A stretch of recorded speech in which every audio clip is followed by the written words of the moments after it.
सतनाम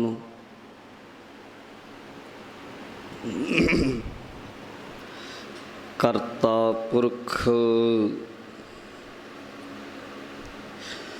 निरभौ निर्वैर अकाल मूरत अजूनी सैभं गुर प्रसाद।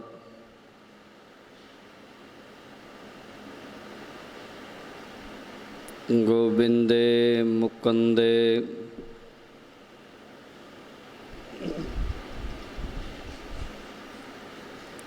उदारे अपारे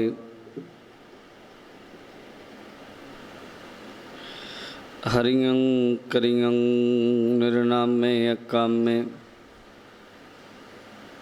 चतर चक्रवर्ती चतर चक्र भुगते स्वयं भव शुभं सर्वदा सर्वयुगते दुक्कालं परणासी दयालं स्वरूपे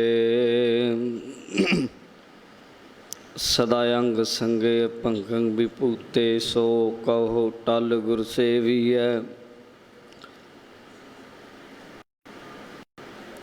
अहनिस सहज सुभाए दर्शन परसे गुरु कै जन्म मरण दुख जाए। वाहिगुरु साहिब जियो माझ महला तीजा अमृत बाणी गुर की मीठी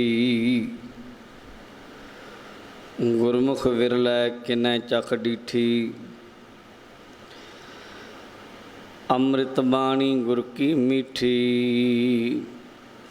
गुरमुख विरलै किनै चख डीठी। अंतर प्रगास महारस पीवै दर सच्चा सजावणिया। हो वारी जियो वारी गुरचरणी चित लावणिया। सतगुर है अमृत सर साचा मन नावै मैल चुकावणिया। हो वारी जियो वारी गुरचरणी चित लावणिया। सतगुर है अमृत सर साचा मन नावै मैल चुकावणिया। वाहिगुरु जी का खालसा वाहिगुरु जी की फतेह। परम सत्कारयोग गुरु रूप गुरु प्यारी साध संगत आप जी बहुत ही वड्डियां भागां वाले हो जो दीन दुनिया के मालक सतगुरु श्री गुरु ग्रंथ साहिब जी महाराज दी पावन पवित्र हजूरी अंदर आयमान हो के तुरकी वाणी इलाही वाणी दे नाल जुड़ रहे हो। पावन गुरबाणी का कीर्तन गुरु घर के प्यारे कीर्तनिया ने आप जी नूं सरवण कराया है। आओ हुण कुछ समय लई अपने मन चित नूं गुरबाणी दी शब्द विचार कथा नाल जोड़िए। शब्द असी विचारना है। ये पवित्र शब्द गुरु ग्रंथ साहिब जी के पावन अंग 113 तो आरंभ होंदा है। माझ महला तीजा माझ राग का नाम है। तीजा तो भाव संकेत है कि ये तीजे पातशाह सतगुरु श्री गुरु अमरदास जी महाराज उन्हां दी रसना तो उचारण होया है। इस शब्द की आरंभता सतगुरु जी ਅੰਮ੍ਰਿਤ ਬਾਣੀ ਗੁਰਬਾਣੀ ਦੀ ਸਿਫਤ ਸਲਾਹ ਤੋਂ ਕਰ ਰਹੇ ਨੇ। ਕਹਿੰਦੇ ਨੇ ਅੰਮ੍ਰਿਤ ਬਾਣੀ ਗੁਰ ਕੀ ਮੀਠੀ। ਅੰਮ੍ਰਿਤ ਹੁੰਦਾ ਹੈ ਮ੍ਰਿਤਿੂ ਤੋਂ ਰਹਿਤ ਕਰਨ ਵਾਲਾ, ਮੌਤ ਤੋਂ ਜੋ ਦੂਰ ਲੈ ਜਾਵੇ।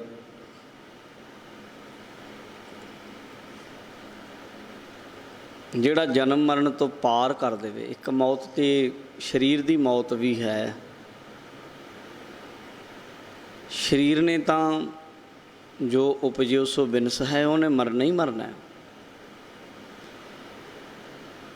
ਜੇ ਸਰੀਰ ਨਾ ਬਦਲੇ ਜਾਣ ਤੇ ਇੱਦਾਂ ਹੋ ਜਾਏਗੀ ਜਿਵੇਂ ਕੋਈ ਬੰਦਾ ਫਟੇ ਪੁਰਾਣੇ ਕੱਪੜੇ ਲਈ ਫਿਰੇ, ਉਹਨਾਂ ਨੂੰ ਕਦੇ ਕਿਤੇ ਤਾਕੀ ਲਾ ਲਏ, ਕਦੇ ਕਿਤੇ ਟਾਂਕਾ ਲਾ ਲਏ, ਕਦੇ ਕਿਤੇ ਸੀਣ ਮਾਰ ਦੇ। ਮਜਬੂਰੀ ਬਣ ਜਾਏ ਵੀ ਇਹੀ ਕੱਪੜਾ ਰੱਖਣਾ। ਜਗਤ ਪ੍ਰਸਿੱਧ ਇੱਕ ਕਾਲਪਨਿਕ ਕਹਾਣੀ ਜੁੜੀ ਹੋਈ ਹੈ ਸਿਕੰਦਰ ਦੇ ਨਾਲ। ਹੈ ਤਾਂ ਨਹੀਂ ਇਹ ਗੱਲ ਸੱਚੀ, ਪਰ ਉੱਦਾਂ ਜੁੜੀ ਹੋਈ ਹੈ ਕਿ ਸਿਕੰਦਰ ਦਿਨ ਅਤੇ ਰਾਤ ਆਬੇ ਹਯਾਤ ਅੰਮ੍ਰਿਤ ਲੱਭਦਾ ਫਿਰਦਾ ਸੀ ਕਿ ਮੈਨੂੰ ਕੋਈ ਇੱਦਾਂ ਦੀ ਵਸਤੂ ਅੰਮ੍ਰਿਤ ਮਿਲ ਜਾਵੇ ਜਿਹਨੂੰ ਪੀ ਕੇ ਮੈਂ ਮਰਾਂ ਹੀ ਨਾ। ਉਹਨੇ ਸੁਣ ਰੱਖਿਆ ਸੀ ਵੀ ਕੋਈ ਇਸ ਤਰ੍ਹਾਂ ਦੇ ਅੰਮ੍ਰਿਤ ਦੀ ਗੱਲ ਕਰਦੇ ਹੈ। ਦੇਵਤਿਆਂ ਨੂੰ ਅੰਮ੍ਰਿਤ ਮਿਲਿਆ ਸੀ, ਸਮੁੰਦਰ ਜਦੋਂ ਰਿੜਕਿਆ ਸੀ, ਜਿਹਨੂੰ ਪੀ ਕੇ ਦੇਵਤੇ ਅਮਰ ਹੋ ਗਏ ਸਨ। ਕਹਿੰਦੇ ਉਹ ਵੀ ਲੱਭਦਾ ਰਿਹਾ।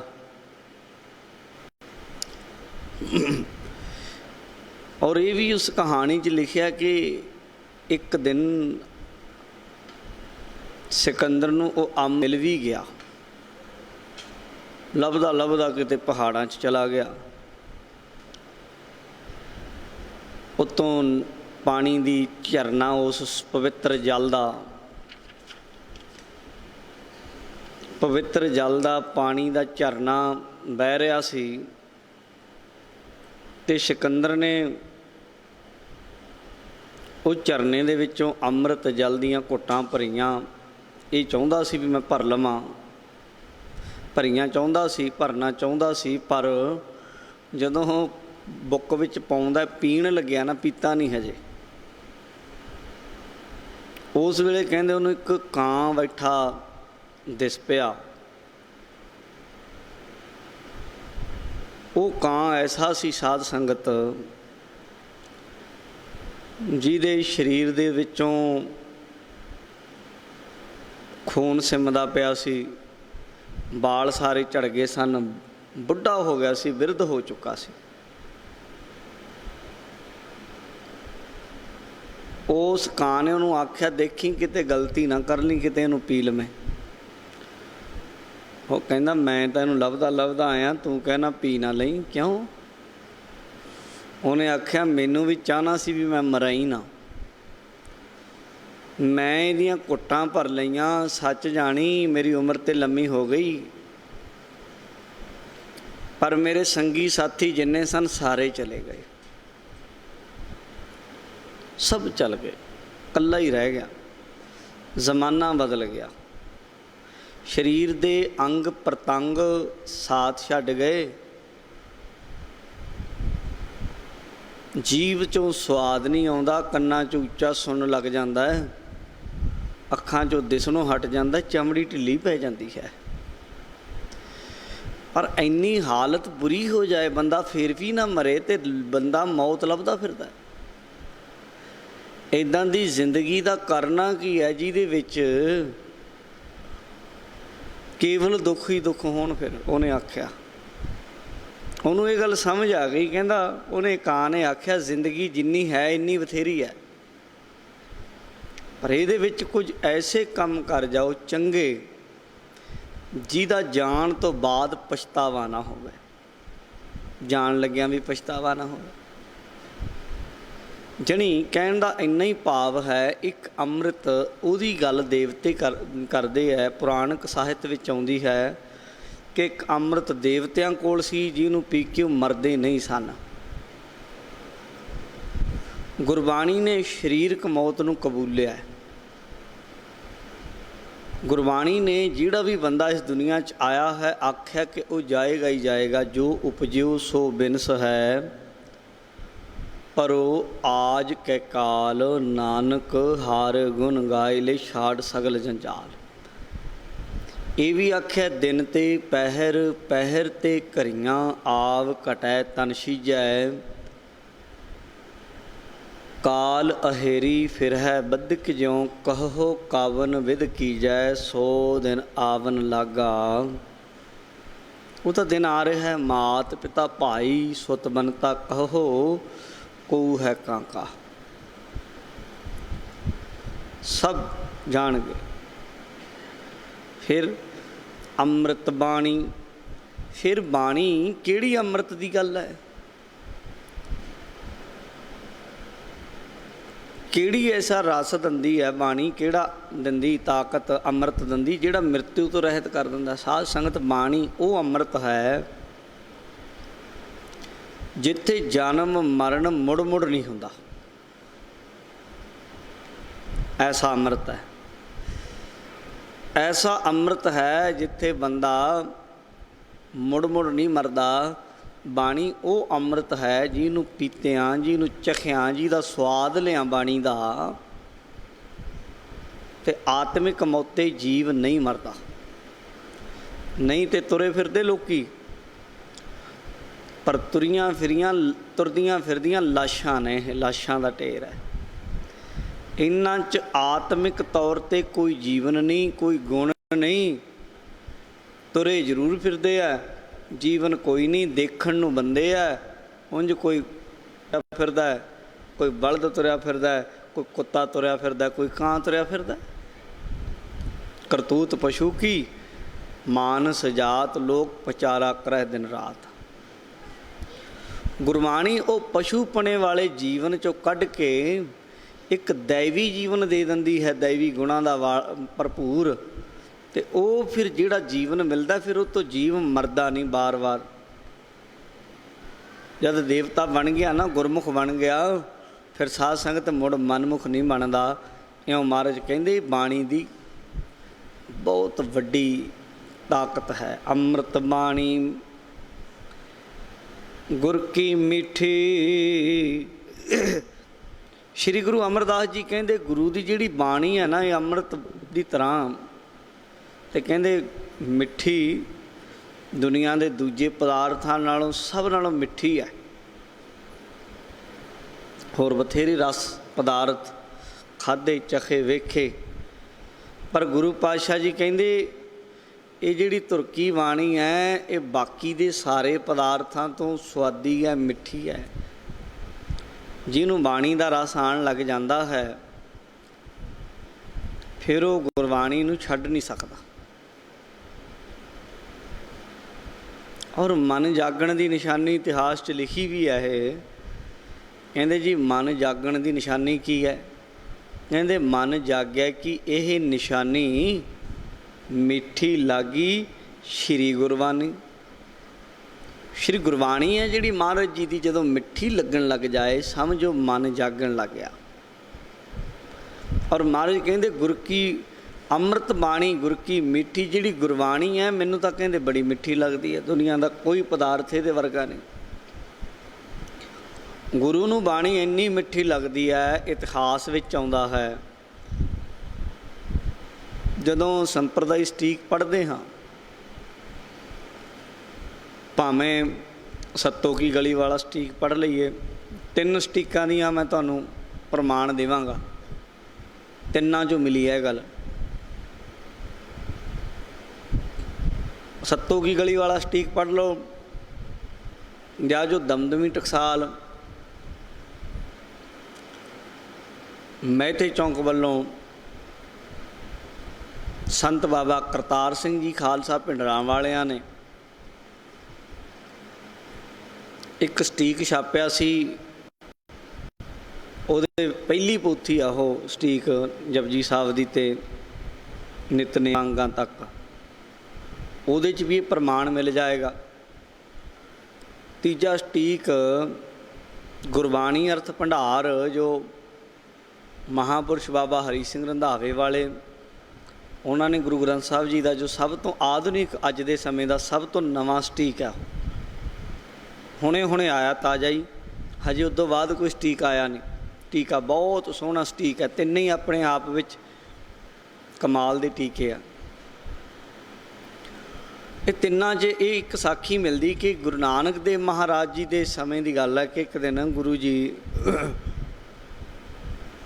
ਪਲੰਗ 'ਤੇ ਬੈਠੇ ਸਨ ਅਤੇ ਮਹਾਰਾਜ ਜੀ ਦੇ ਚਰਨਾਂ ਵਿੱਚੋਂ ਖੂਨ ਲਹੂ ਸਿਮਰਿਆ ਸੀ। ਅੰਮ੍ਰਿਤ ਬਾਣੀ ਗੁਰ ਕੀ ਮਿੱਠੀ, ਗੁਰਬਾਣੀ ਕਿੰਨੀ ਮਿੱਠੀ ਹੈ। ਮਹਾਰਾਜ ਜੀ ਦੇ ਚਰਨਾਂ 'ਚੋਂ ਜਦੋਂ ਥੋੜ੍ਹਾ ਥੋੜ੍ਹਾ ਖੂਨ ਜਿਹਾ ਆਇਆ ਅਤੇ ਸ਼੍ਰੀ ਗੁਰੂ ਅੰਗਦ ਦੇਵ ਜੀ ਉਦੋਂ ਗੁਰੂ ਨਹੀਂ ਸੀ ਬਣੇ,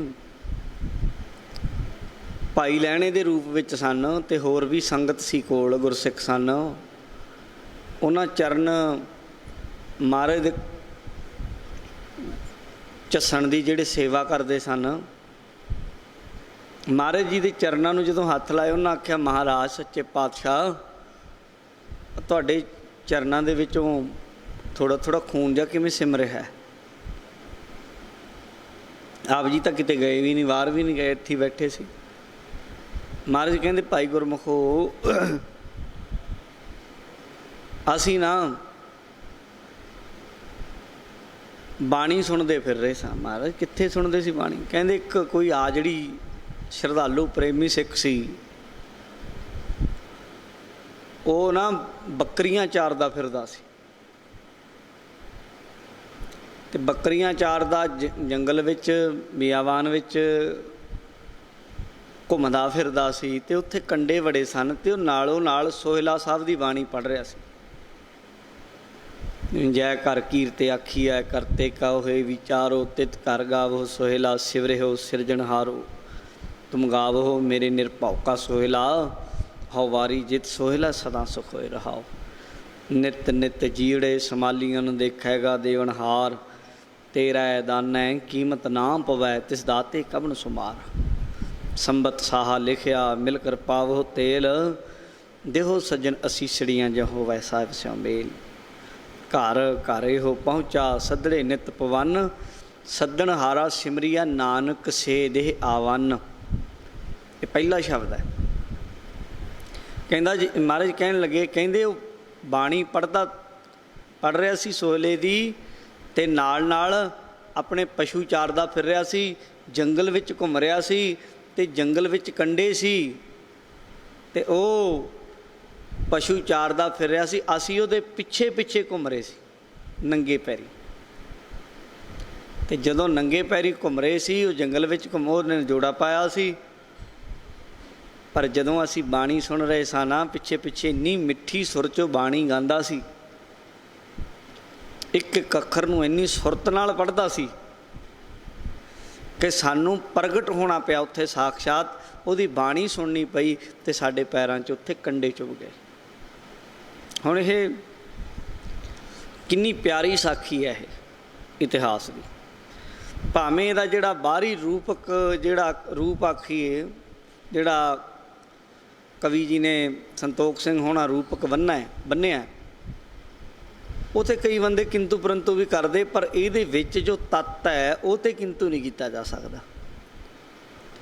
ਉਹ ਤੱਤ ਇਹ ਹੈ ਕਿ ਜਦੋਂ ਕੋਈ ਗੁਰਸਿੱਖ ਪ੍ਰੇਮ ਨਾਲ ਬਾਣੀ ਪੜ੍ਹਦਾ ਗਾਉਂਦਾ ਹੈ, ਉਹ ਬਾਣੀ ਗੁਰੂ ਨੂੰ ਸੁਣਦੀ ਆ, ਗੁਰੂ ਸੁਣਦਾ। ਧਿਆਨ ਦੇਣਾ, ਆਪ ਤਾਂ ਸੁਣਦਾ ਹੀ ਹੈ ਸਿੱਖ। ਦਰਅਸਲ ਜਦੋਂ ਸਿੱਖ ਆਪ ਬਾਣੀ ਨੂੰ ਪੜ੍ਹਦਾ ਸੁਣਦਾ ਹੈ ਨਾ, ਜਦੋਂ ਆਪ ਮਨ ਲਾ ਕੇ ਪੜ੍ਹਦਾ ਤਾਂ ਫਿਰ ਗੁਰੂ ਤੱਕ ਪਹੁੰਚ ਹੋ ਜਾਂਦੀ। ਅਤੇ ਇੰਨੀ ਮਿੱਠੀ ਹੈ ਬਾਣੀ, ਗੁਰੂ ਨਾਨਕ ਨੂੰ ਕੰਡਿਆਂ 'ਤੇ ਵੀ ਚੱਲਣਾ ਪੈ ਜਾਏ ਅਤੇ ਤਾਂ ਵੀ ਗੁਰੂ ਨਾਨਕ ਇਹ ਬਾਣੀ ਨੂੰ ਸੁਣਦਾ ਹੈ। ਕਿੰਨੀ ਮਿੱਠੀ ਹੋਈ।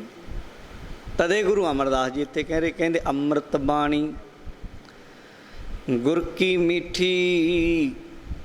ਬਈ ਗੁਰਮੁਖੋ, ਗੁਰੂ ਦੀ ਅੰਮ੍ਰਿਤ ਬਾਣੀ ਬੜੀ ਮਿੱਠੀ ਹੈ, ਦੁਨੀਆ ਦੇ ਸਾਰੇ ਪਦਾਰਥਾਂ ਤੋਂ ਮਿੱਠੀ ਹੈ।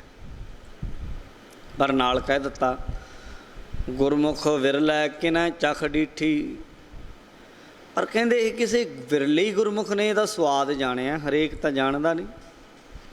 हरेक किवें जानू जद पढ़ना ही नहीं, जपजी कदे पढ़े ही नहीं। कहता जी मन नहीं लगता। मन तेरा की लगू, कदे लाया भी है? आखे जी मन नहीं शांत होंदा। शांत किवें होवेगा? कोई अकल नाल सवाल करया करो। कहता जी कदे मैं दिल्ली नहीं गया। दिल्ली किवें जाएंगे? चक के ले जू कोई तेनू। तुरेगा जिदन फिर दसी भी मैं तुरया सी जी, मैं गया नहीं। जिदन तुरेगा पहुँच भी जाएगा, चलिया तो है नहीं। कहता जी ठीक नहीं होया। वैद कहता ठीक नहीं होया, दवाई खाधी भी सी। कहता ना जी घरें पई आ, सराणे पई। कहता खा के देखी उन्होंने, खावेंगा तो ठीक भी होवेगा। क्यों? लोगों की आदत है, बाणी पढ़ते नहीं, पाठ करते नहीं, सिमरन करते नहीं। कहणगे जी मन बड़ा भटकी जाता है, मन नहीं शांत होंदा, मेरा मन बड़ा दुखी है। फिर ये कुछ तो होना ही है। ये तो सवाल फजूल ने, बेवजह हैं। कि तू उदन आखी जिदन बाणी पढ़न लग पिया, सहज पाठ करन लग पिया, उदन आके आखी आखे जी मेरा मन दुखी है या शांत है, फिर तेन उत्तर मिल जाएगा। बाणी पढ़न लगेगा उदन उत्तर मिल जाएगा, उत्थों ही मिल जाएगा। पर महाराज कहते है तो मिठी, गुरमुख विरला है कि ना चख डीठी। कहते पर किसी विरले गुरमुख ने चखी ਇਹਦਾ स्वाद, कोई विरला ही जानता। हरेक तो स्वाद जानता नहीं भाई, कोई विरला ही है। अंतर प्रगास महारस पीवै, अंतर प्रगास अंदर कहते चानन हो जाता है। देखो बाणी पढ़न नाल अंदर महापुरुष बाबा करतार सिंह जी पिंडरां वालियां बारे मैं उन्हां दी जीवनी पढ़ रहा सी। सत्कारयोग सिंह साहिब, भाई जसवीर सिंह जी रोडे पिंड वालियां ने, महापुरुषां दे भतीजे संत बाबा जरनैल सिंह जी, उन्हां लिखी पुस्तक का नाम है सुहिरद संत खालसा। बहुत कमाल दा हो, कह लो एक तरह का अखी डिठा हाल है। उहदे संतां दे भतीजे लिख, उन्होंने दस्या कि कहते संत जरनैल सिंह जी महापुरुष एक दिन संत करतार सिंह जी होना नूं कह रहे सन कि जदों मैं बाणी पढ़दा ना, तो बाणी पढ़द्या पढ़द्या बाणी दे अखर मैनूं चमकण लग जाते। ਗਿਆਨੀ ठाकुर सिंह जी खालसा पटियाले वाले, बहुत वड्डे विद्वान कौम दे, पर कुछ ये लाई लग किस्म के लोगों ने या आपसी विवाद पाउण वाले लोगों ने उन्होंने जानबूझ के बदनाम किया। कई गल्लां च नहीं, उन्हें एडा प्रचार किया सी गुरु ग्रंथ साहब की कथा, सूरज प्रकाश की कथा, होर किन्नियां नितनेम की कथा, होर किन्नियां विद्वान सन, हुण भी है, संतां दे नाल रहे, बंदगी दीयां गल्लां करदे। पर पता नहीं मिलता की है सानूं इदां दीयां गल्लां करके। गुरमुखां दे पूरा तो दुनिया च कोई भी नहीं, किते ना किते माड़ी मोटी कमी आ जाती जीवन च, बख्श लिया करो, हथ जोड़ के बेनती है। गुणां दे गाहक बणीए। तो वो भी एक दिन कथा विच दस रहे सन कि संत जरनैल सिंह जी जदों बाणी पढ़ते सन, उन्होंने नाल भी गल आखी, अवस्था वालियां दी गल है कि जने खने नूं आखांगे तो होर पासे लोकी लै जांदे, चलो लजाई जाण, दसना तो है ही, गुरु की हजूरी च की झूठ बोलना। कि जदों पढ़ते सन, जे दीवा भी ना भी बलदा, कदे तेल भी लालटन या दीवा बुझ भी जाए, बाणी पढ़ी जाते सन, उन्होंने बाणी दे अखर कहते चमकण लग जाते सन नेरे च भी। उन्हों दे अंदर बाणी दरअसल अंदर प्रकाश हो जाता, जब अंदर चानन हो जाता है, फिर साध संगत बाहर भी चानन हो जाता है। महाराज कहते ने, कहते गुर जेड़े गुरमुख है ना, गुरबाणी नाल जुड़ते, अंतर प्रकाश महारस पीवै। वो गुरसिख दे अंदर प्रकाश काहदा हुंदा, अंदर किहड़ा कोई लालटन जगदी, उहदे अंदर प्रकाश ज्ञान दा हो जाता है, गुरमत ज्ञान दा, उहदे अंदर चानन हो जाता है। जिवें चानन होवे ते ਅਸੀਂ ਗਲਤ ਰਾਹ ਨਹੀਂ ਭਟਕਦੇ। ਹਨੇਰੇ 'ਚ ਅਸੀਂ ਕਿਸੇ ਨਾ ਕਿਸੇ ਪਾਸੇ ਹੋਰ ਚਲੇ ਜਾਵਾਂਗੇ। ਆਪਣੇ ਘਰ ਹੀ ਹਨੇਰੇ 'ਚ ਆਪਣੀਆਂ ਚੀਜ਼ਾਂ ਨਹੀਂ ਲੱਭਦੀਆਂ, ਪਈਆਂ ਚੀਜ਼ਾਂ ਉੱਥੇ ਹੀ ਹੁੰਦੀਆਂ, ਪਰ ਘਰੇ ਲਾਈਟ ਚਲੀ ਜਾਵੇ, ਹਨੇਰਾ ਹੋਵੇ ਤੇ ਅਸੀਂ ਚੀਜ਼ ਲੱਭਣੀ ਔਖੀ ਹੈ। ਚਾਨਣ ਹੋਵੇ ਤੇ ਫਟਾਫਟ ਲੱਭ ਲਵਾਂਗੇ। ਇਉਂ ਹੀ ਜਦੋਂ ਅੰਦਰ ਚਾਨਣ ਹੋ ਜਾਂਦਾ ਹੈ ਬੰਦੇ ਦੇ, ਤੇ ਫਿਰ ਅੰਦਰੋਂ ਬੰਦੇ ਨੂੰ ਸਹੀ ਵਿਚਾਰ ਲੱਭਦੀ ਹੈ ਤੇ ਗਲਤ ਪਾਸੇ ਬੰਦਾ ਜਾਂਦਾ ਨਹੀਂ। ਓਨੀ ਮੰਦਾ ਪੈਰ ਨਾ ਰੱਖਿਓ, ਕਰ ਸੁਕ੍ਰਿਤ ਧਰਮ ਕਮਾਇਆ। ਓਨੀ ਦੁਨੀਆ ਤੋੜੇ ਬੰਧਨਾ, ਅੰਨ ਪਾਣੀ ਥੋੜਾ ਖਾਇਆ। ਤੂੰ ਬਖਸ਼ੀਸ਼ੀ ਅਗਲਾ, ਨਿਤ ਦੇਵੈ ਚੜ੍ਹੈ ਸਵਾਇਆ। ਵਡਿਆਈ ਵੱਡਾ ਪਾਇਆ। ਉਹ ਮੰਦੇ ਵਾਲੇ ਪਾਸੇ ਪੈਰ ਨਹੀਂ ਰੱਖਦੇ। ਸਾਧ ਕੈ ਸੰਗ ਨਾ ਬੀਗਾ ਪੈਰ, ਸਾਧ ਕੈ ਸੰਗ, ਸਾਧੂ ਦੀ ਸੰਗਤ ਨਾਲ ਵਿੰਗੇ ਪਾਸੇ, ਗਲਤ ਪਾਸੇ ਬੰਦਾ ਪੈਰ ਨਹੀਂ ਪਾਉਂਦਾ। ਅੰਦਰ ਚਾਨਣ ਹੋ ਜਾਂਦਾ ਹੈ। ਤਦੇ ਕਹਿੰਦੇ ਆ ਵੀ ਅੰਦਰ ਪ੍ਰਕਾਸ਼ ਹੋ ਜਾਂਦਾ। ਅੰਤਰ ਪ੍ਰਕਾਸ਼ ਮਹਾਰਸ ਪੀਵੈ। ਉਹ ਬੰਦਾ ਮਹਾਰਸ ਨਾਮ ਦਾ ਰਸ, ਸਭ ਤੋਂ ਵੱਡਾ ਮਹਾਰਸ ਹੁੰਦਾ ਜਿਹੜਾ ਸਾਰੇ ਰਸਾਂ ਤੋਂ ਉੱਤੇ ਰਸ ਹੋਵੇ। ਮਹਾਰਾਜ ਕਹਿੰਦੇ ਜਿਨ੍ਹਾਂ ਦੇ ਅੰਦਰ ਭਾਈ ਬਾਣੀ ਵਸ ਗਈ, ਬਾਣੀ ਦਾ ਪਿਆਰ ਵਸ ਗਿਆ, ਉਹ ਮਹਾਰਸ ਪੀਣ ਲੱਗ ਜਾਂਦੇ ਆ। ਦਰ ਸੱਚਾ ਸ਼ਬਦ ਵਜਾਵਣਿਆ। ਉਹ ਸੱਚੇ ਦਰ, ਗੁਰੂ ਦੇ ਦਰ 'ਤੇ ਬਹਿ ਕੇ ਸ਼ਬਦ ਗਾਉਂਦੇ ਵਜਾਉਂਦੇ ਆ। ਜਿਵੇਂ ਕੀਰਤਨੀ ਹੈ, ਬਾਣੀ ਦੇ ਸ਼ਬਦ ਗਾਉਂਦੇ ਗੁਰੂ ਦੇ ਦਰ 'ਤੇ ਬਹਿ ਕੇ, ਇਉਂ ਉਹਨਾਂ ਨੂੰ ਅੰਦਰ ਵੀ ਆਪਣੇ ਇੱਕ ਦਰ ਲੱਭ ਪੈਂਦਾ ਅਤੇ ਉੱਥੇ ਬਹਿ ਕੇ ਸ਼ਬਦ ਦੀ ਬਰਕਤ ਨਾਲ ਵਾਹਿਗੁਰੂ ਦੀ ਸਿਫਤ ਸਲਾਹ ਕਰਦੇ ਆ। ਮਹਾਰਾਜ ਕਹਿੰਦੇ ਇੱਦਾਂ ਦਾ ਰਸ ਉਹਨਾਂ ਨੂੰ ਬਾਣੀ 'ਚੋਂ ਆ ਜਾਂਦਾ ਹੈ। ਦੁਨਿਆਵੀ ਕੋਈ ਰਸ ਉਹਨਾਂ ਨੂੰ ਫਿਰ ਸ਼ੋਭਦਾ ਨਹੀਂ, ਛੂੰਹਦਾ ਵੀ ਨਹੀਂ, ਨੇੜੇ ਵੀ ਨਹੀਂ। ਗੁਰੂ ਨਾਨਕ ਦੇਵ ਮਹਾਰਾਜ ਜੀ ਨੂੰ ਇਤਿਹਾਸ ਵਿੱਚ ਆਉਂਦਾ ਹੈ ਕਿ ਸਤਿਗੁਰੂ ਗੁਰੂ ਨਾਨਕ ਦੇਵ ਜੀ ਨੂੰ ਬਾਬਰ ਮਿਲਿਆ ਅਤੇ ਮਹਾਰਾਜ ਜੀ ਨੂੰ ਕਹਿਣ ਲੱਗਾ, ਮਹਾਰਾਜ ਤੁਹਾਨੂੰ ਹਮੇਸ਼ਾ ਖੁਮਾਰੀ ਚੜ੍ਹੀ ਰਹਿੰਦੀ ਹੈ, ਆਨੰਦ ਵਿੱਚ ਰਹਿੰਦੇ ਹੋ, ਕੋਈ ਨਸ਼ਾ ਕਰਦੇ ਹੋ, ਕੋਈ ਚੀਜ਼ ਖਾਂਦੇ ਹੋ? ਕੋਈ ਆਮ ਤੌਰ 'ਤੇ ਤਾਂ ਕਹਿਣ ਲੱਗਾ ਜੀ ਕਈ ਬੰਦੇ ਭੰਗ ਪੀਂਦੇ ਆ, ਅਤੇ ਪਿਆਲਾ ਭਰ ਕੇ ਮਹਾਰਾਜ ਨੂੰ ਕਹਿੰਦਾ ਮੈਂ ਵੀ ਭੇਟ ਕਰ ਸਕਦਾ ਤੁਹਾਨੂੰ। ਸਤਿਗੁਰੂ ਗੁਰੂ ਨਾਨਕ ਦੇਵ ਜੀ ਨੇ ਆਖਿਆ, ਐ ਬਾਬਰ ਅਸੀਂ ਕੋਈ ਭੰਗ ਪੀਣੇ ਭੰਗੀ ਨਹੀਂ ਆ, ਭੰਗੜ ਨਹੀਂ ਆ। ਇਹ ਭੰਗ ਪੀਤੀ ਅਤੇ ਸੁੱਤੇ ਰਹੇ ਅਖੇ ਜੀ ਪਤਾ ਨਹੀਂ 10ਵੇਂ ਦੁਆਰ 'ਚ ਲੱਗੀ ਸਮਾਧੀ। ਅਸੀਂ ਇਹ ਜਿਹੀਆਂ ਸਮਾਧੀਆਂ ਦਾ ਕੀ ਕਰਨਾ ਜਿਹੜੀਆਂ ਨਸ਼ਾ ਪੀ ਪੀ ਕੇ ਲੱਗਣ। ਗਲਤ ਗੱਲ ਹੈ। ਫਿਰ ਮਹਾਰਾਜ ਕਹਿੰਦੇ ਰੱਬ ਦਾ ਪ੍ਰੇਮ ਹੀ ਭੰਗ ਹੈ। ਬਸ ਬਾਣੀ 'ਚ ਸ਼ਬਦ ਆਉਂਦਾ ਇਹ, ਪ੍ਰਮਾਣ ਉਦੋਂ ਵੱਡਾ ਤਾਂ ਹੈ ਨਹੀਂ। ਕਹਿੰਦੇ ਭਾਉ ਤੇਰਾ ਭਾਂਗ, ਖਲੜੀ ਮੇਰਾ ਚੀਤ, ਹਉ ਦੀਵਾਨਾ ਭਇਆ ਅਤੀਤ।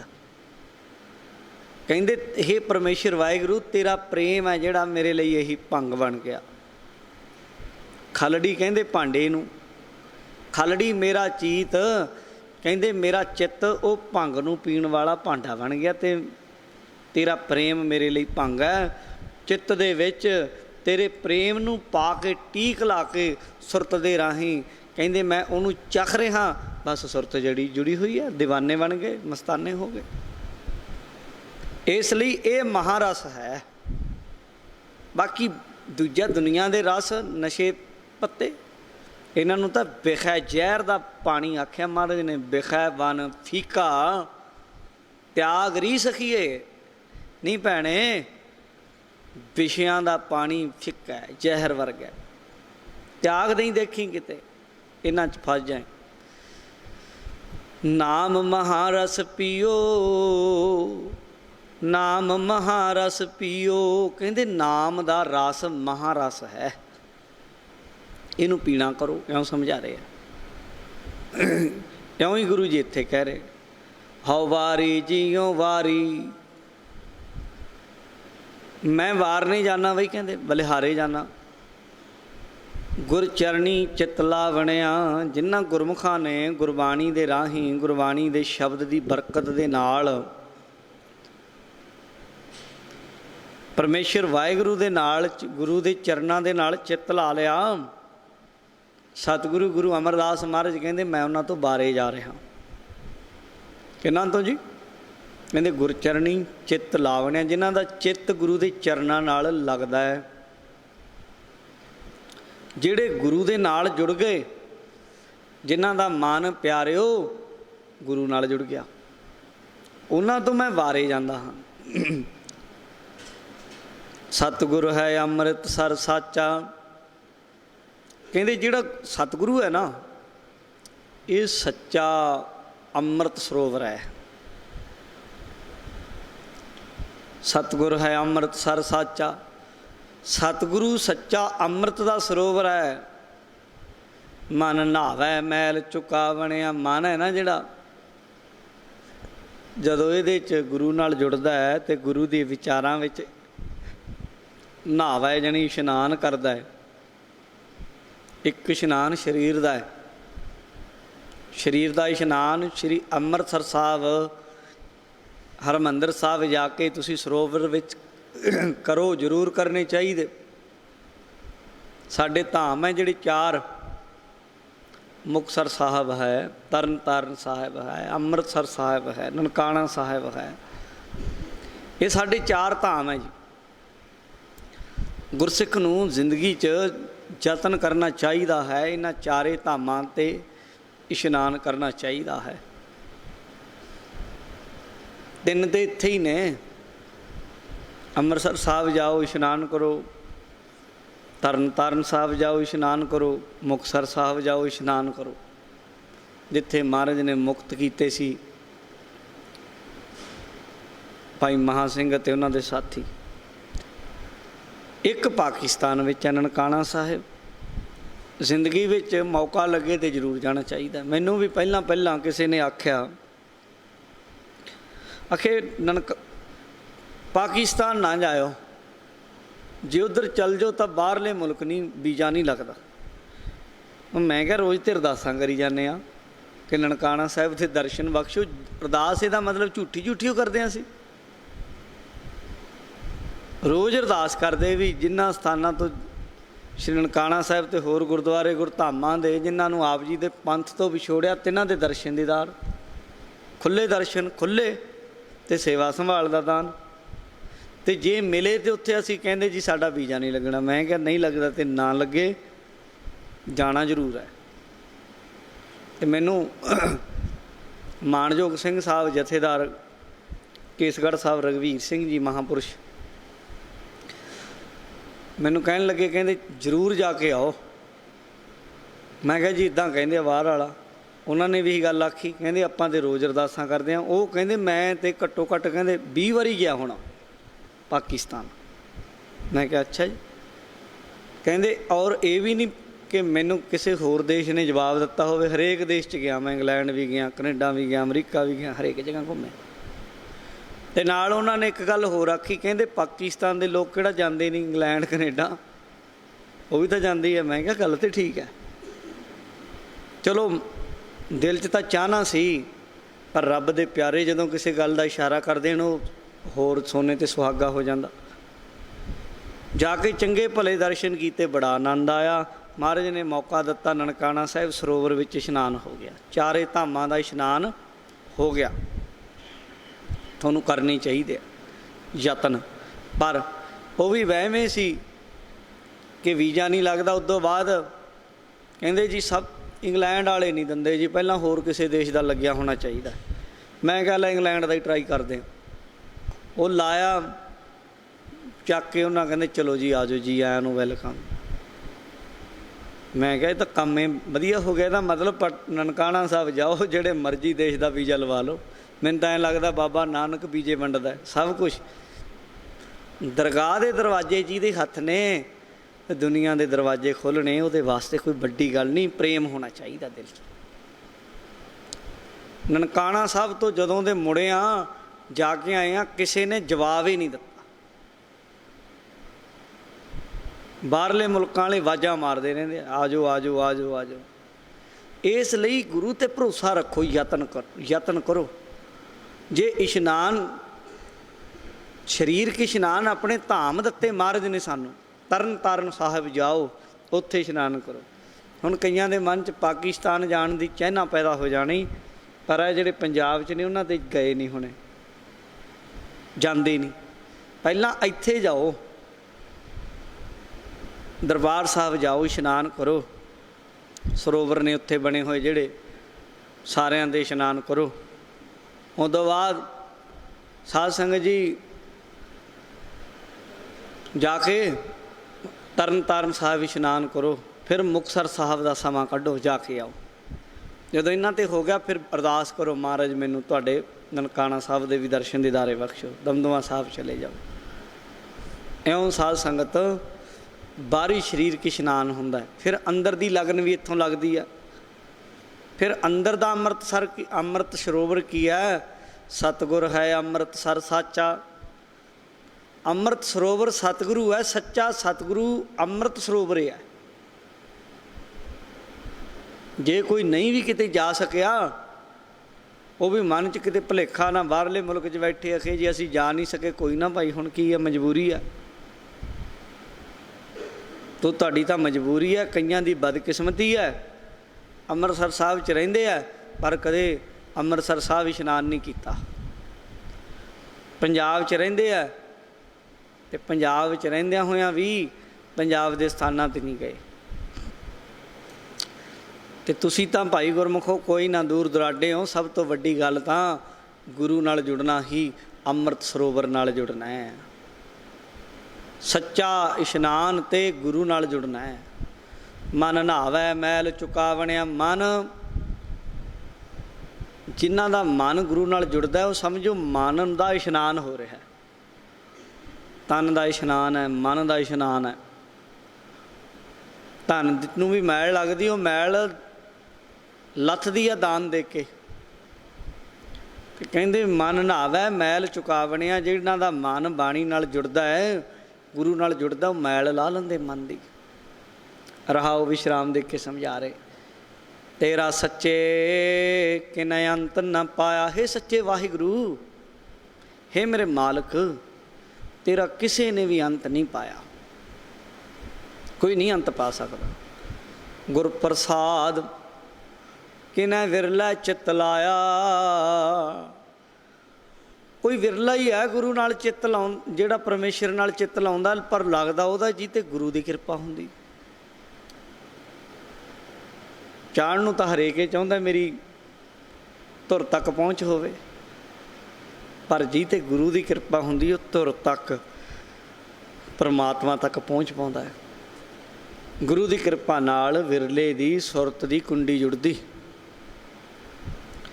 ਤੁਧ ਸਾ ਲਾਹੇ ਨਾ ਰੱਜਾਂ, ਤੁਧ ਸਾ ਲਾਹੇ ਨਾ ਰੱਜਾਂ ਕਬਹੂ। ਕਹਿੰਦੇ ਹੈ ਵਾਹਿਗੁਰੂ, ਤੈਨੂੰ ਤੇਰੀ ਸਿਫਤ ਸਲਾਹ ਕਰਕੇ ਮੈਨੂੰ ਰੱਜ ਨਹੀਂ ਆਉਂਦਾ, ਜਾਣੀ ਮੈਂ ਹਟ ਨਹੀਂ ਸਕਦਾ। ਜੇ ਮੈਂ ਕਿਸੇ ਚੀਜ਼ ਨੂੰ ਖਾਧਿਆਂ ਰੱਜ ਗਏ ਤੇ ਮੁੜ ਕੇ ਖਾਵਾਂਗੇ ਥੋੜ੍ਹਾ।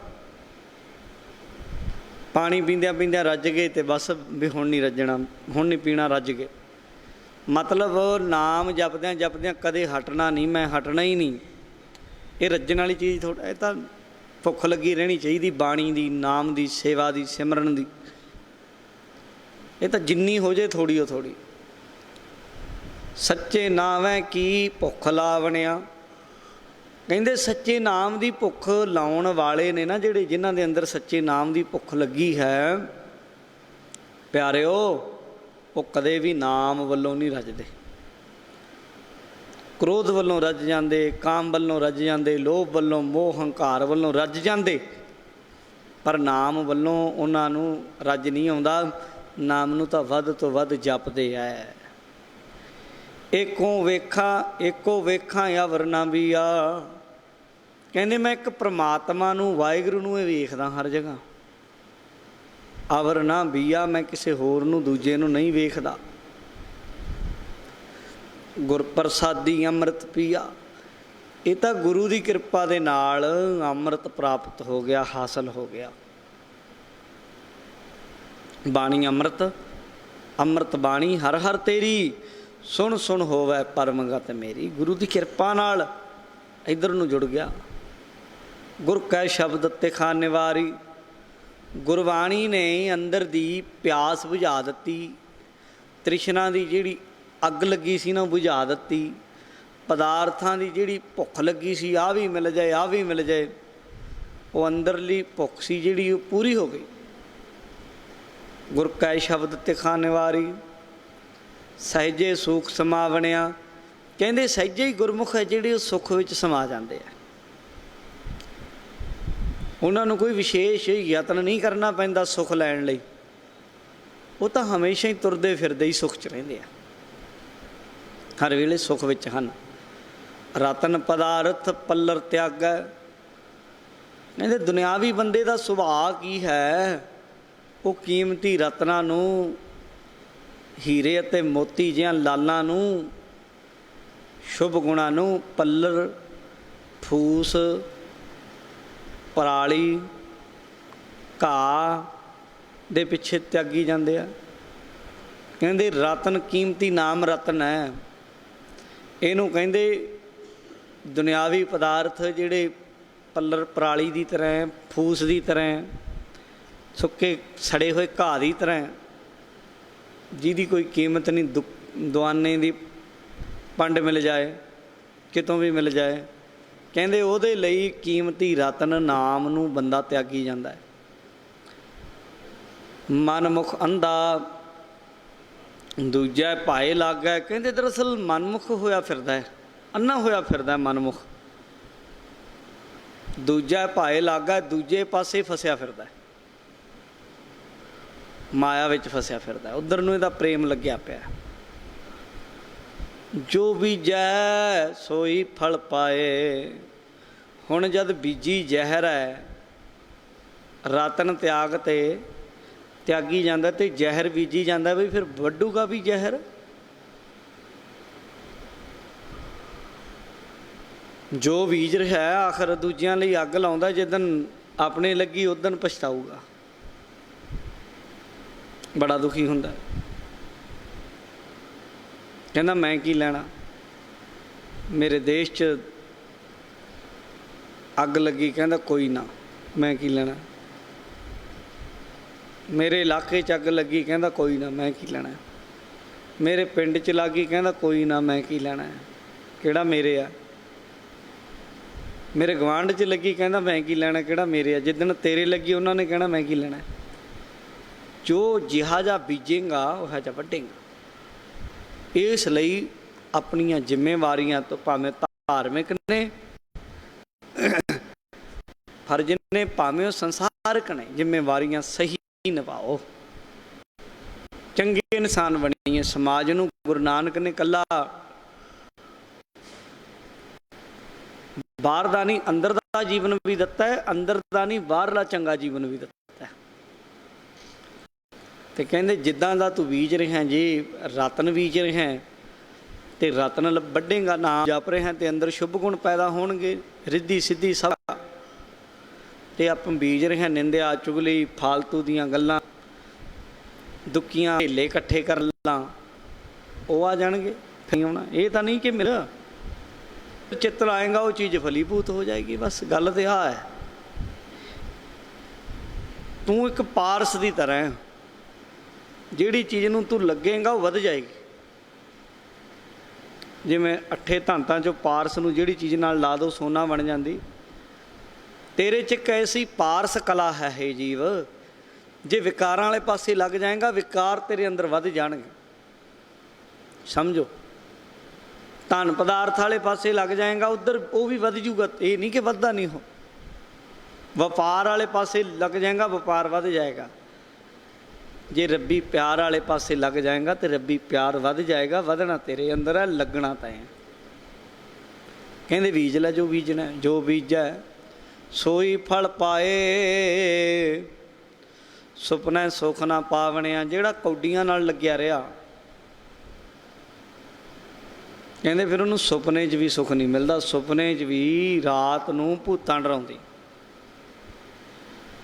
ਚੀਜ਼ਾਂ ਡਰਾਉਂਦੀਆਂ, ਭਾਰ ਪੈਂਦਾ। ਕਹਿੰਦੇ ਚੀਜ਼ਾਂ ਦੱਬਦੀਆਂ ਮੈਨੂੰ, ਹਾਏ ਮੇਰੇ ਨੀਲ ਪੈਂਦੇ ਆ, ਹਾਏ ਮੈਨੂੰ ਆਹ ਦਿਖਦਾ, ਮੈਨੂੰ ਉਹ ਦਿਖਦਾ। ਕਹਿੰਦੇ ਕਰਦਾ ਕੀ ਆ ਸਾਰਾ ਦਿਨ? ਜ਼ਹਿਰ ਤਾਂ ਬੀਜ ਰਿਹਾ ਲੋਕਾਂ ਲਈ, ਨਿੰਦਿਆ ਚੁਗਲੀ 'ਚ ਤਾਂ ਲੰਘਾਈ ਜਾਂਦਾ ਹੈ, ਅਤੇ ਸਾਰਾ ਦਿਨ ਆਹੀ ਕੁਛ ਕਰਦਾ, ਅਤੇ ਫਿਰ ਇਹੀਆਂ ਜਿਹੀਆਂ ਚੀਜ਼ਾਂ ਦਾ ਪ੍ਰਭਾਵ ਤਾਂ ਆਉਣਾ ਹੀ ਆ, ਸਿੱਧੀ ਜਿਹੀ ਗੱਲ ਹੈ। ਫਿਰ ਆਹੀ ਸੁਪਨੇ 'ਚ ਵੀ ਸੁੱਖ ਨਹੀਂ, ਸੁਪਨੇ ਵੀ ਭੈੜੇ ਆਉਂਦੇ, ਡਰ ਡਰ ਉੱਠਦਾ ਰਾਤ ਨੂੰ। ਕਹਿੰਦਾ ਮੇਰੇ ਕੋਲ ਪਾਣੀ ਦਾ ਗਲਾਸ ਜੱਗ ਰੱਖ ਕੇ ਸੋਵੋ, ਮੈਨੂੰ ਰਾਤ ਨੂੰ ਡਰ ਲੱਗਦਾ ਪਾਣੀ ਪੀਣਾ ਉੱਠ ਕੇ।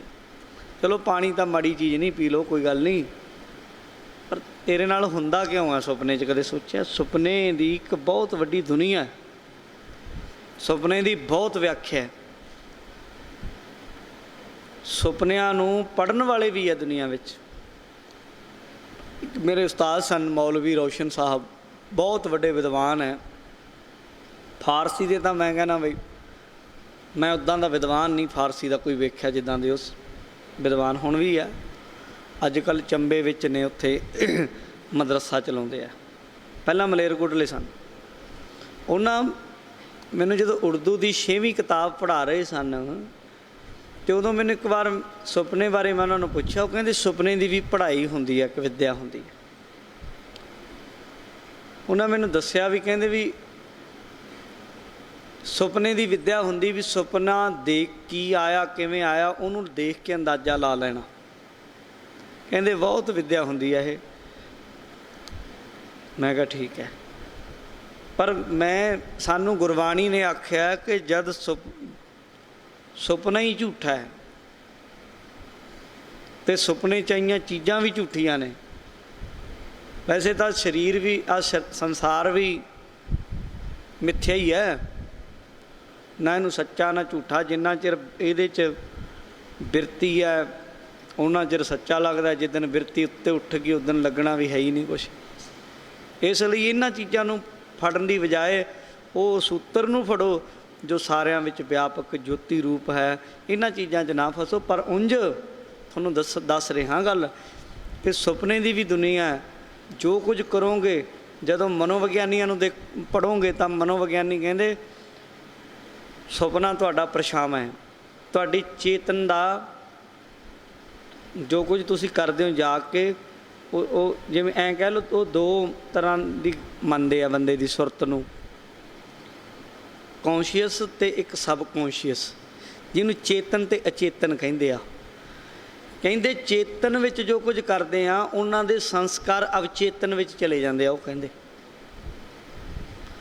ਅਤੇ ਜਦੋਂ ਬੰਦਾ ਸੁੱਤਾ ਹੁੰਦਾ ਹੈ ਉਦੋਂ ਚੇਤਨ ਰੁਕਿਆ ਹੁੰਦਾ ਅਤੇ ਅਵਚੇਤਨ ਕੰਮ ਕਰੀ ਜਾਂਦਾ। ਉਹ ਜਿਵੇਂ ਉਹ ਸਮਝ ਲਓ ਜਿਵੇਂ ਆਪਾਂ ਕੰਮ ਨਹੀਂ ਕਰਦੇ, ਦੁਕਾਨ ਹੁੰਦੀ ਆਪਣੇ, ਕੋਈ ਕੱਪੜੇ ਦੀ ਹੋਵੇ, ਦਰਜੀ ਦੀ ਹੋਵੇ, ਟੇਲਰ ਦੀ, ਕੋਈ ਮਿਸਤਰੀ ਦੀ ਹੋਵੇ, ਕੋਈ ਹੋਰ ਹੋਵੇ, ਕੰਮ ਕਰੀ ਜਾਂਦੇ ਨਾ ਸਾਰਾ ਦਿਨ। ਸ਼ਾਮ ਨੂੰ ਕੂੜਾ ਕਰਕਟ ਜਾਂ ਇਕੱਠਾ ਕਬਾੜ ਹੁੰਦਾ ਪਿਆ ਹੁੰਦਾ, ਕਿਸੇ 'ਚੋਂ ਲੀਰ ਬਚ ਗਈ, ਕਿਸੇ 'ਚੋਂ ਧਾਗਾ ਟੁੱਟ ਗਿਆ, ਕਿਤੇ ਸੂਈ ਟੁੱਟ ਗਈ, ਕਿਤੇ ਹਾਂਜੀ ਕਦੇ ਕੁਛ ਹੋਰ ਹੋ ਗਿਆ, ਮਿੱਟੀ ਘੱਟਾ ਵੀ ਹੁੰਦਾ। ਇੱਦਾਂ ਹੀ ਮਿਸਤਰੀ ਲੋਹੇ ਦਾ ਕੰਮ ਕਰਦੇ, ਕਿਤੇ ਰੋਡ ਟੁੱਟ ਗਈ, ਕਦੇ ਵੈਲਡਿੰਗ ਵਾਲੀ ਰੋਡ ਰਹਿ ਗਈ, ਕਿਤੇ ਗਰੀਸ ਡਿੱਗ ਗਈ, ਕਦੇ ਚਾਬੀ ਡਿੱਗ ਗਈ, ਕਦੇ ਇੱਦਾਂ ਲੋਹਾ ਜਿਹਾ ਇਕੱਠਾ ਹੋ ਜਾਂਦਾ, ਕਬਾੜ ਜਿਹਾ। ਇੱਦਾਂ ਹੀ ਚੇਤਨ 'ਚ ਅਸੀਂ ਕੰਮ ਕਰਦੇ ਹਾਂ ਨਾ, ਜੋ ਧਿਆਨ 'ਚ ਆਇਆ ਵੀ ਇਉਂ ਕਰਨਾ ਹੈ, 20% ਮਨ 'ਚ ਗੱਲ ਆ ਗਈ, ਉਹ 'ਚੋਂ ਅਸੀਂ 5% ਨਹੀਂ ਕੀਤੀ, 10-15% ਕਰ ਲਈ। 5% ਦਾ ਉਹ ਕੱਟ ਪੀਸ ਹੈ, ਟੁਕੜਾ ਹੈ, ਕਬਾੜ ਹੈ, ਗਿਆ ਕਿਤੇ ਨਹੀਂ, ਪਿਆ ਉੱਥੇ। ਉਹ ਫਿਰ ਖਿਚੜੀ ਜੀ ਬਣ ਗਈ ਤੇਰੇ ਮਨ 'ਚ, ਅਵਚੇਤਨ ਵਿੱਚ ਪਈ। ਅਤੇ ਉਹਨਾਂ ਦਾ ਫਿਰ ਜਿਵੇਂ ਨਾ ਚੰਡੀਗੜ੍ਹ ਜਾਂਦੇ ਤੁਸੀਂ, ਚੰਡੀਗੜ੍ਹ ਦੇ ਵਿੱਚ ਰੌਕ ਗਾਰਡਨ ਦੇਖਦੇ, ਉੱਥੇ ਟੁੱਟੀਆਂ ਫੁੱਟੀਆਂ ਚੀਜ਼ਾਂ ਦੀਆਂ ਟੁੱਟੀਆਂ ਚੀਜ਼ਾਂ ਨਾਲ ਬਣਾਇਆ ਹੋਇਆ ਉਹ ਸਾਰਾ ਹੀ। ਕਿਤੇ ਟੁੱਟੇ ਕਹਿ ਲਓ ਕੇਟਲੀਆਂ ਦਾ ਬਣਾਤਾ, ਕੱਪਾਂ ਦਾ ਬਣਾਤਾ, ਟੁੱਟੇ ਆ ਜਿਹੜੇ ਬਿਜਲੀ ਦੇ ਸ਼ੂਰ ਜੇ ਲਾਈ ਦੇ ਪੱਥਰ ਦੇ ਹੁੰਦੇ ਸਨ ਉਹਨਾਂ ਦਾ ਕੁਝ ਬਣਾਤਾ। ਇੱਦਾਂ ਫਿਰ ਅਵਚੇਤਨ ਵਿੱਚ ਤੁਹਾਡੇ ਸੰਸਕਾਰ ਹੈ ਜਿਹੜੇ ਕੁਝ ਨਾ ਕੁਝ ਬਣਾ ਕੇ ਰੱਖਦੇ ਆ। ਤਸਵੀਰ ਬਣਦੀ ਉਹਨਾਂ ਦੀ ਹੈ ਜੋ ਦਿਨ ਦੇ ਵਿੱਚ ਕਰਦੇ ਹੋ ਤੁਸੀਂ, ਜਾਂ ਜੋ ਚੇਤਨ ਵਿੱਚ ਕਰਦੇ ਹੋ।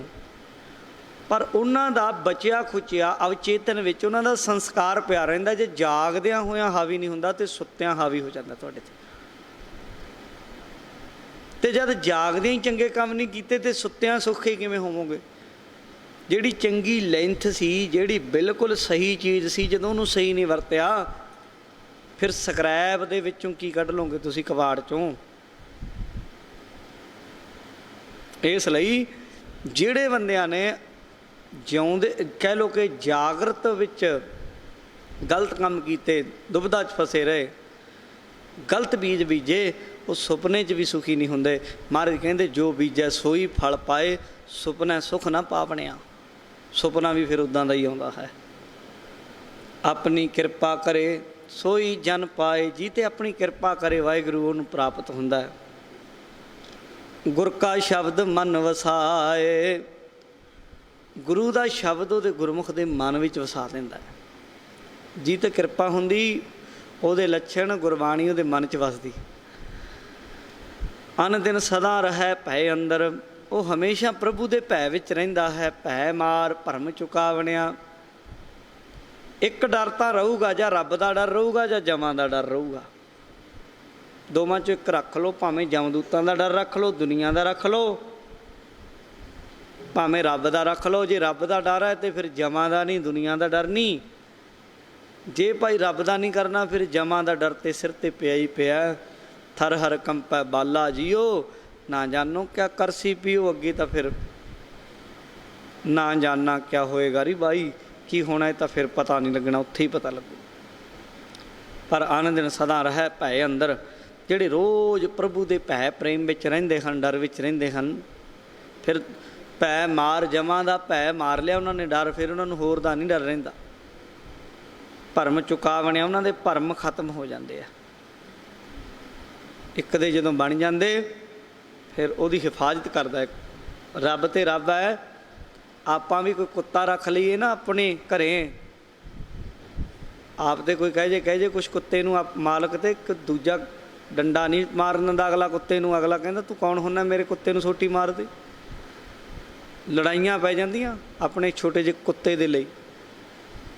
ਤੇ ਜੇ ਅਸੀਂ ਆਮ ਬੰਦੇ ਹੋ ਕੇ ਆਪਣੇ ਕੁੱਤੇ ਨੂੰ ਕਿਸੇ ਨੂੰ ਹੱਥ ਨਹੀਂ ਲਾਉਣ ਦਿੰਦੇ, ਤੇ ਜਿਹੜਾ ਭਾਈ ਫੰਡਰ ਤੁਰਿਆ ਫਿਰਦਾ ਥਾਂ ਥਾਂ ਤੋਂ ਡੰਡੇ ਖਾਂਦਾ, ਇਹ ਵੀ ਗੱਲ ਆ। ਤੁਰੇ ਫਿਰਦੇ ਆ ਵਾਰਡਾਂ 'ਚ, ਕਦੇ ਕਿਸੇ ਦੇ ਦਰਵਾਜ਼ੇ 'ਤੇ, ਕਦੇ ਕਿਸੇ ਦੇ, ਕੋਈ ਬੁਰਕੀ ਪਾਵੇ ਤੇ ਪਾਵੇ, ਕੋਈ ਡਲਾ ਮਾਰੇ, ਕੋਈ ਨਹੀਂ। ਉਹਨਾਂ ਦਾ ਕੌਣ ਵਾਲੀ ਵਾਰਸ। ਇਉਂ ਹੀ ਜਿਹੜਾ ਬੰਦਾ ਰੱਬ ਦਾ ਗੁਰੂ ਦਾ ਬਣ ਗਿਆ, ਗੁਰੂ ਦੇ ਭੈ ਵਿੱਚ ਚੱਲਦਾ ਵੀ ਮੈਂ ਕੰਮ ਨਹੀਂ ਕਰਨਾ, ਮੇਰਾ ਗੁਰੂ ਮੈਨੂੰ ਝਿੜਕੂਗਾ, ਡਾਂਟੂਗਾ ਬਾਣੀ ਦੇ ਰਾਹੀਂ, ਮੇਰੇ ਗੁਰੂ ਨੂੰ ਮੈਂ ਮੂੰਹ ਦਿਖਾਉਣਾ। ਜਿਹਨੇ ਆਪਣੇ ਗੁਰੂ ਨੂੰ ਆਪਣੇ ਜੀਵਨ ਦਾ ਮਾਲਕ ਸਮਝ ਲਿਆ, ਫਿਰ ਉਹਨੂੰ ਭੈ ਦੀ ਲੋੜ ਨਹੀਂ, ਕਿਸੇ ਦੀ ਦੁਨੀਆ ਦਾ ਕੋਈ ਡਰ ਨਹੀਂ ਉਹਨੂੰ ਸਾਧ ਸੰਗਤ ਸਤਾ ਸਕਦਾ। ਗੁਰੂ ਗੋਬਿੰਦ ਸਿੰਘ ਮਹਾਰਾਜ ਦਾ ਜਿਹਨੂੰ ਭੈ ਅੰਦਰ ਹਿਰਦੇ 'ਚ ਨਿਰਮਲ ਭਾਉ, ਉਹਦੇ ਭਰਮ ਸਾਰੇ ਖਤਮ ਹੋ ਜਾਂਦੇ, ਡਰ ਵੀ ਖਤਮ ਹੋ ਜਾਂਦੇ। ਜੈ ਭੈ ਅਰ ਪਰਲੋਕ ਪੈ ਜਨਮ ਵੇਦਨਾ ਜਾਤ, ਅਨ ਰੱਖਿਆ ਗੁਪਤ ਪੈ ਅਕਸ਼ ਮਾਤਰ ਪੈ ਸਾਤ। ਭਰਮ ਚੁਕਾਇਆ ਸਦਾ ਸੁਖ ਪਾਇਆ, ਉਹਨਾਂ 'ਚ ਭਰਮ ਵੀ ਨਹੀਂ ਰਹਿੰਦਾ ਕੋਈ, ਸਦਾ ਸੁਖੀ ਹੋ ਜਾਂਦੇ ਹਨ। ਗੁਰ ਪ੍ਰਸਾਦ ਪਰਮ ਪਦ ਪਾਇਆ, ਗੁਰੂ ਦੀ ਕਿਰਪਾ ਨਾਲ ਪਰਮ ਪਦਵੀ ਕਹਿ ਲਓ, ਬ੍ਰਹਮ ਗਿਆਨ ਦੀ ਜਿਹੜੀ ਪਦਵੀ ਹੈ, ਚੌਥਾ ਪਦ ਉਹਨਾਂ ਨੂੰ ਮਿਲ ਜਾਂਦਾ ਹੈ। ਅੰਤਰ ਨਿਰਮਲ ਨਿਰਮਲ ਬਾਣੀ, ਉਹਨਾਂ ਦਾ ਹਿਰਦਾ ਅੰਦਰੋਂ ਨਿਰਮਲ ਸ਼ੁੱਧ ਹੋ ਜਾਂਦਾ ਹੈ। ਜਿਹੜੇ ਨਿਰਮਲ ਬਾਣੀ, ਨਿਰਮਲ ਸ਼ੁੱਧ ਬਾਣੀ ਨਾਲ, ਪਵਿੱਤਰ ਬਾਣੀ ਨਾਲ ਜੁੜ ਜਾਂਦੇ ਆ। ਹਰ ਗੁਣ ਸਹਿਜੇ ਗਾਵਣਿਆ, ਹਰੀ ਪਰਮਾਤਮਾ ਦੇ ਗੁਣ ਸਹਿਜੇ ਹੀ ਉਹਨਾਂ ਦੇ ਹਿਰਦੇ ਵਿੱਚ ਵਸ ਜਾਂਦੇ ਆ ਪਿਆਰਿਓ। ਸਿਮਰਤ ਸਾਸਤ ਵੇਦ ਵਖਾਣੈ, ਇੱਕ ਉਹ ਵੀ ਨੇ ਜਿਹੜੇ ਪੰਡਿਤ ਲੋਕ ਸਿਮਰਤੀਆਂ ਨੂੰ ਪੜ੍ਹਦੇ ਆ, ਸ਼ਾਸਤਰਾਂ ਨੂੰ ਪੜ੍ਹਦੇ ਆ, ਅਤੇ ਵੇਦਾਂ ਦਾ ਅੱਗੇ ਵਿਆਖਿਆ ਕਰ ਲੋਕਾਂ ਨੂੰ ਸੁਣਾਉਂਦੇ ਆ। ਭਰਮੇ ਭੂਲਾ ਤਤ ਨਾ ਜਾਣੈ, ਪਰ ਕਹਿੰਦੇ ਫਿਰਦਾ ਭਰਮਾਂ 'ਚ, ਤੱਤ ਨੂੰ ਪਛਾਣਦਾ ਨਹੀਂ। ਵੇਦ ਦੇ ਤੱਤ ਨੂੰ ਨਹੀਂ ਜਾਣਦਾ, ਵੇਦ ਕੀ ਕਹਿੰਦਾ, ਸਿਮਰਤੀ ਦੇ ਤੱਤਵ ਨੂੰ ਨਹੀਂ ਜਾਣਦਾ, ਸ਼ਾਸਤਰਾਂ ਦੇ ਤੱਤਵ ਨੂੰ ਨਹੀਂ ਜਾਣਦਾ, ਕੇਵਲ ਪੈਸਿਆਂ ਲਈ ਵਿੱਦਿਆ ਵੇਚਦਾ। ਪੰਡਿਤ ਪੜ੍ਹ ਵਿੱਦਿਆ ਵਿਕਰਦਾ, ਮਾਇਆ ਮੋਹ ਪਿਆਰ, ਲੋਕਾਂ ਨੂੰ ਸੁਣਾਉਣ ਵਾਸਤੇ ਵਿੱਦਿਆ ਪੜ੍ਹਦਾ ਹੈ, ਸੁਣਾਉਂਦਾ ਹੈ, ਸਿਮਰਤੀਆਂ ਪੜ੍ਹਦਾ, ਸ਼ਾਸਤਰ ਪੜ੍ਹਦਾ, ਵੇਦਾਂ ਦੀ ਵਿਆਖਿਆ ਕਰਦਾ। ਭਰਮੇ ਭੂਲਾ ਤਤ ਨਾ ਜਾਣੈ। ਜੇ ਉਹ ਭਰਮਾਂ 'ਚ ਫਸਿਆ ਨਾ, ਯਕੀਨ ਨਹੀਂ ਆਪਣੇ ਪਰਮੇਸ਼ਰ 'ਤੇ, ਰੱਬ 'ਤੇ, ਕਹਿੰਦੇ ਫਿਰ ਉਹ ਤੱਤ ਨੂੰ ਨਹੀਂ ਜਾਣਨਾ, ਉਹਨੇ ਸਿਧਾਂਤ ਨੂੰ ਨਹੀਂ ਸਮਝ ਸਕਣਾ, ਉਹ ਭਰਮਾਂ 'ਚ ਫਸਿਆ ਰਹੇਗਾ। ਮਹਾਰਾਜ ਕਿਉਂ ਕਹਿੰਦੇ ਬਿਨ ਸਤਿਗੁਰ ਸੇਵੇ ਸੁਖ ਨਾ ਪਾਏ। ਦਰਅਸਲ ਬਈ ਜਿਹੜਾ ਗੁਰੂ ਦੀ ਸੇਵਾ ਤੋਂ ਬਿਨਾਂ ਨਾ, ਜਿਹੜੇ ਬੰਦੇ ਨੇ ਗੁਰੂ ਦੀ ਸੇਵਾ ਨਹੀਂ ਕੀਤੀ, ਗੁਰੂ ਦੇ ਚਰਨੀ ਨਹੀਂ ਲੱਗਾ, ਉਹਨੂੰ ਸੁੱਖ ਮਿਲੇ ਨਹੀਂ ਸਕਦਾ, ਉਹਨੂੰ ਮਿਲਣਾ ਹੀ ਨਹੀਂ ਸੁੱਖ। ਜਿਹਨੂੰ ਸੁੱਖ ਸਮਝੀ ਬੈਠਾ ਇੱਕ ਨਾ ਇੱਕ ਦਿਨ ਦੁਖੀ ਕਰੂਗਾ ਉਹਨੂੰ, ਦੇਖ ਲਿਓ। ਸੁੱਖ ਤਾਂ ਕੇਵਲ ਉਹੀ ਹੈ ਜੋ ਗੁਰੂ ਦੀ ਸੇਵਾ 'ਚੋਂ, ਸਿਮਰਨ 'ਚੋਂ ਲੱਭਿਆ ਹੈ। ਦੁਨੀਆ ਦਾ ਕੋਈ ਵੀ ਸੁੱਖ ਅੱਜ ਜਿਹਨੂੰ ਗਲਵੱਕੜੀ ਪਾਈ ਬੈਠਾ ਹੈ ਤੇ ਅੱਜ ਦੰਦਰੀਆਂ ਕੱਢਦਾ ਹੈ ਨਾ ਵੀ ਬੜਾ ਸੁਖੀ ਹਾਂ ਮੈਂ, ਤੇ ਜਿੱਦਣ ਅੱਖਾਂ 'ਚ ਘੁਸੁੰਨ ਦੇ ਦੇ ਕੇ ਰੋਊਗਾ, ਉਦਣ ਤੁਹਾਡੇ ਸਾਹਮਣੇ ਪਤਾ ਲੱਗ ਜੂ ਵੀ ਇਹ ਤਾਂ ਕਹਿੰਦਾ ਸੀ ਮੈਂ ਬੜਾ ਸੁਖੀ ਹਾਂ, ਇਹ ਤਾਂ ਦੁਖੀ ਬੜਾ। ਸਤਿਗੁਰੂ ਦੀ ਸੇਵਾ ਬਿਨਾਂ, ਗੁਰੂ ਅਮਰਦਾਸ ਜੀ ਕਹਿੰਦੇ ਸੁੱਖ ਹੈ ਨਹੀਂ। ਬਿਨ ਸਤਿਗੁਰ ਸੇਵੇ ਸੁੱਖ ਨਾ ਪਾਏ, ਦੁੱਖੋ ਦੁੱਖ ਕਮਾਵਣਿਆ। ਇਹ ਤਾਂ ਦੁੱਖ ਦੀ ਕਮਾਈ ਕਰ ਰਿਹਾ। ਕਈ ਬੰਦੇ ਕਮਾਈ ਕਰਦੇ ਨਾ, ਬਾਹਰਲੇ ਮੁਲਕਾਂ 'ਚ ਜਾਂਦੇ, ਕਮਾਈ ਕਰਦੇ ਦਿਨ ਰਾਤ, ਪੈਸੇ ਇਕੱਠੇ ਕਰਦੇ। ਕਿਉਂ? ਕਹਿੰਦੇ ਜੀ ਸੁੱਖ ਲਵਾਂਗੇ, ਕਮਾਈ ਕਰਦੇ ਤਾਂ ਕਿ ਸੁੱਖ ਲਵਾਂਗੇ। ਮਾਰੇ ਕਹਿੰਦੇ ਦੁਨੀਆ ਦੇ ਲੋਕ ਦੁੱਖਾਂ ਦੀ ਵੀ ਕਮਾਈ ਕਰਦੇ। ਜਦੋਂ ਇਕੱਠੇ ਹੋ ਜਾਂਦੇ ਪੈਸੇ, ਫਿਰ ਬੰਦਾ ਆ ਕੇ ਉਹਨੂੰ ਜੋੜ ਕੇ ਪੈਸਿਆਂ ਨੂੰ ਲਿਆ ਕੇ ਕਿਸੇ ਚੰਗੇ ਬਿਜ਼ਨਸ ਚਲਾ ਕੇ ਕੰਮਕਾਰ ਵਿੱਚ ਘਰੀ ਬਹਿੰਦਾ, ਆਰਾਮ ਨਾਲ ਕੰਮ ਕਰਦਾ, ਸੁਖੀ ਹੁੰਦਾ ਨਾ। ਇੱਦਾਂ ਹੀ ਦੁੱਖਾਂ ਦੀ ਵੀ ਕਮਾਈ ਆ। ਬੰਦਾ ਬੀਜੀ ਜਾਂਦਾ, ਬੀਜੀ ਜਾਂਦਾ, ਜਿੱਦਣ ਇਕੱਠੇ ਹੋ ਜਾਂਦੇ ਨਾ ਦੁੱਖ, ਫਿਰ ਉਹ ਫਲ ਵੀ ਦਿੰਦੇ ਆ। ਫਿਰ ਰੋਂਦਾ ਹੀ ਆ। ਫਿਰ ਹੱਸਦੇ ਨੂੰ ਦੁਨੀਆ ਦੇਖਦੀ, ਰੋਂਦੇ ਨੂੰ ਕੋਈ ਵੀ ਨਹੀਂ ਵੇਖਦਾ। ਫਿਰ ਇਹ ਗੱਲ ਸੁਣ ਲਓ, ਦਿਖਾਉਣਾ ਪੈਂਦਾ ਰੋ ਰੋ ਕੇ। ਰੋਂਦਿਆਂ 'ਤੇ ਹਾਸਾ ਆਉਂਦਾ ਲੋਕਾਂ ਨੂੰ। ਦੁਨੀਆ ਐਸੀ ਹੋ ਹੈ, ਦੁੱਖਾਂ ਦੀ ਕਮਾਈ ਕਰ ਰਹੇ ਹੈ। ਮਹਾਰਾਜ ਕਹਿੰਦੇ ਦੁੱਖ ਫਿਰ ਜੋ ਕਮਾ ਰਹੇ ਹੈ, ਆਖਰ ਇਹ ਖਾਣੇ ਵੀ ਪੈਣਗੇ। ਫਿਰ ਜੋ ਕਮਾਈ ਕੀਤੀ ਹੈ ਆਖਰ ਨੂੰ ਭੋਗਦਾ ਹੀ ਹੈ ਬੰਦਾ। ਦੂਜਿਆਂ ਨੂੰ ਦੁੱਖ ਦੇਣ ਵਾਲਿਆ, ਤੈਨੂੰ ਵੀ ਦੁੱਖ ਮਿਲਣਗੇ, ਯਾਦ ਰੱਖੀ। ਆਪ ਕਰੇ ਕਿਸ ਆਖੈ ਕੋਈ, ਕਹਿੰਦੇ ਆਪੇ ਉਹ ਪਰਮਾਤਮਾ ਆਪੇ ਕਰਦਾ ਹੈ, ਸਹੀ ਉਹ ਕਰਦਾ ਹੈ, ਉਹਨੂੰ ਕੋਈ ਕੁਛ ਨਹੀਂ ਆਖ ਸਕਦਾ। ਭਰਮੇ ਭੂਲਾ, ਕਹਿੰਦੇ ਆਖਣ ਜਾਈਏ ਜੇ ਭੂਲਾ ਹੋਈ, ਆਖੀ ਤਾਂ ਉਹਨੂੰ ਤਾਂ ਜੇ ਭੁੱਲਿਆ ਹੋਵੇ, ਹੈ ਵੇ ਉਹ ਤਾਂ ਭੁੱਲਿਆ ਤਾਂ ਹੈ ਨਹੀਂ, ਠੀਕ ਹੈ ਕਰਦਾ। ਬੰਦੇ ਨੂੰ ਲੱਗਦਾ ਹੈ ਕਿ ਆਹ ਗੱਲ ਗਲਤ ਹੋ ਗਈ ਨਾ, ਜਿਹੜਾ ਪਾਣੀ 'ਚ ਆ ਗਿਆ ਉਹ ਨਹੀਂ ਕਿਸੇ ਚੀਜ਼ ਨੂੰ ਨਹੀਂ ਅਫਸੋਸ ਨਹੀਂ ਕਰਦਾ, ਦੁੱਖ ਨਹੀਂ ਕਰਦਾ ਕਿਸੇ ਨੁਕਸਾਨ ਦਾ ਜਾਂ ਕਿਸੇ ਹੋਰ ਦਾ। ਲਾਦੇਨ ਨੇ, ਜਦੋਂ ਉਸਾਮਾ ਬਿਨ ਲਾਦੇਨ ਨੇ ਉਹ ਸਭ ਤੋਂ ਵੱਡੀ ਜਿਹੜੀ ਬਿਲਡਿੰਗ ਸੀ ਅਮਰੀਕਾ ਦੀ, ਢਾਈ ਸੀ ਜਿਸ ਵੇਲੇ, ਜਹਾਜ਼ ਮਾਰ ਦਿੱਤੇ ਸੀ, ਕਈ ਬੰਦੇ ਮਰੇ। ਕਈ ਮਹੀਨਿਆਂ ਬਾਅਦ ਉੱਥੇ ਇੱਕ ਟੀਮ ਨੇ ਉਹ ਬੰਦੇ ਦੇਖੇ ਜਿਹੜੇ ਬੰਦਿਆਂ ਨੇ ਉੱਥੇ ਪਹੁੰਚਣਾ ਸੀ, ਜਿਹੜੇ ਬੰਦੇ ਬਚ ਕੇ ਮਰੇ ਨਹੀਂ। ਉਹਨਾਂ ਨੇ ਇਸ ਚੀਜ਼ ਉੱਤੇ ਖੋਜ ਕੀਤੀ ਵੀ ਇਹ ਦੇਖੀਏ ਜਿਹੜੇ ਬੰਦੇ ਬਚ ਕਿਵੇਂ ਗਏ। ਇਹਨਾਂ ਨੇ ਪਹੁੰਚਣਾ ਸੀ ਉੱਥੇ, ਕਿਉਂਕਿ ਕਿਸੇ ਨੇ ਜਾਣਾ ਸੀ, ਅਪੁਆਇੰਟਮੈਂਟ ਲਈ ਸੀ, ਜਾਂ ਕਿਸੇ ਕਾਰਨ ਕਰਕੇ ਸਾਰਾ ਰਿਕਾਰਡ ਆ ਜਾਂਦਾ ਫਲਾਣੇ ਬੰਦੇ ਨੇ ਆਉਣਾ ਸੀ, ਵੀ ਉਹ ਬੰਦੇ ਕਿਉਂ ਨਹੀਂ ਗਏ। ਉਹਨਾਂ ਨੇ ਸਾਧ ਸੰਗਤ ਜਦੋਂ ਖੋਜ ਕੀਤੀ ਨਾ, ਤੇ ਦੇਖੋ ਕਿਵੇਂ ਬੰਦੇ ਬਚੇ। ਕਿਸੇ ਨੇ ਆਖਿਆ ਜੀ ਮੈਂ ਪਹੁੰਚਣਾ ਤਾਂ ਸੀ ਉੱਥੇ, ਪਰ ਮੈਂ ਟ੍ਰੈਫਿਕ 'ਚ ਫਸ ਗਿਆ, ਪਹੁੰਚ ਨਹੀਂ ਸਕਿਆ। ਕਿਸੇ ਨੇ ਆਖਿਆ ਜੀ ਜਦੋਂ ਮੈਂ ਚੱਲਣ ਲੱਗਾ ਮੇਰੀ ਕਾਰ ਦੀ ਚਾਬੀ ਗਵਾਚ ਗਈ, 10 ਮਿੰਟ 15 ਮਿੰਟ ਮੈਂ ਲੇਟ ਹੋ ਗਿਆ। ਸੁਣ ਲਓ। ਕਿਸੇ ਨੇ ਆਖਿਆ ਜੀ ਜਦੋਂ ਮੈਂ ਚੱਲਣੇ ਲੱਗਿਆ, ਜਿੰਦਾ ਲਾਣਾ ਹੀ ਲੱਗਿਆ ਸੀ, ਮੈਨੂੰ ਫੋਨ ਆ ਗਿਆ ਘਰੇ, ਮੈਂ ਫੋਨ ਚੁੱਕ ਲਿਆ। ਹਾਂਜੀ। ਕੋਈ ਇੱਕ ਕਹਿੰਦਾ ਜੀ ਮੈਂ ਆਪਣੇ ਬੱਚੇ ਨੂੰ ਛੱਡਣ ਗਿਆ ਸੀ, ਉਹ ਤਾਂ ਕਰਕੇ ਲੇਟ ਹੋ ਗਿਆ, ਤਾਂ ਨਹੀਂ ਪਹੁੰਚ ਸਕਿਆ। ਸਭ ਤੋਂ ਵੱਡੀ ਗੱਲ ਇਹ ਹੋ ਗਈ, ਇੱਕ ਬੰਦੇ ਨੇ ਤਾਂ ਇੱਥੇ ਤੱਕ ਆਖਿਆ ਜੀ ਮੈਂ ਤਾਂ ਲੇਟ ਹੋ ਗਿਆ, ਉਹ ਮੈਂ ਪੈਰ ਦਾ, ਮੇਰੇ ਦਾ ਬੂਟ ਦਾ ਫੀਤਾ ਖੁੱਲ੍ਹ ਗਿਆ, ਉਹ ਚੁੜਕ ਕੇ ਮੈਂ ਡਿੱਗ ਗਿਆ, ਮੇਰੇ ਮਾੜੀ ਜਿਹੀ ਖਰੋਚ ਆ ਗਈ ਅਤੇ ਬੂਟ ਟਾਈਟ ਸੀ, ਉਹਦੇ ਕਰਕੇ ਮੈਂ ਬੈਂਡੇਡ ਲੈਣ ਚਲਾ ਗਿਆ। दुकान तो 5-7 मिनट उत्थे लग गए, वो लाई उदों नूं भाणा वरत गया। देखो किवें लोकी बचदे आ। इसलिए कदे बत्ती च लेट होवो जां कुछ होवो, बाहले सीरीयस ना होया करो, ਐਵੇਂ दूजे दे सिर चढ़ के छाला ना मारिया करो, मंदा चंगा ना बोलिया करो। वो परमात्मा दे यकीन रखिया करो, ठीक है करदा सब कुछ। वाहिगुरू कदे भुलदा नहीं, वो पूरा न्याय करे करतार, पूरा न्याय करदा है। आखण जाइए जे भूला होई उहनूं तां समझाइए जो कुछ भुल करदा होवे। ਜਿਹੇ ਜੇ तू कर रहे हैं ਉਹਦੇ हिसाब नाल सही नवेड़ा करेगा। नानक आपे करे कराए। गुरमुख तो समझदा भी जो कुछ भी कर रहा है करवा रहा वाहिगुरू करवा रहा है। नामे नाम समावणिया, नाम नाल जुड़े हुए गुरसिख नाम विच समा जाते, उन्हां दे लोक सुखीए परलोक सुहेले हो जाते हैं। ये गुरु साहब ने शब्द अंदर बख्शिश की है जी।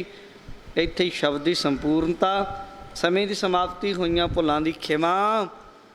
बलाओ फतेह। वाहिगुरू जी का खालसा, वाहिगुरू जी की फतेह।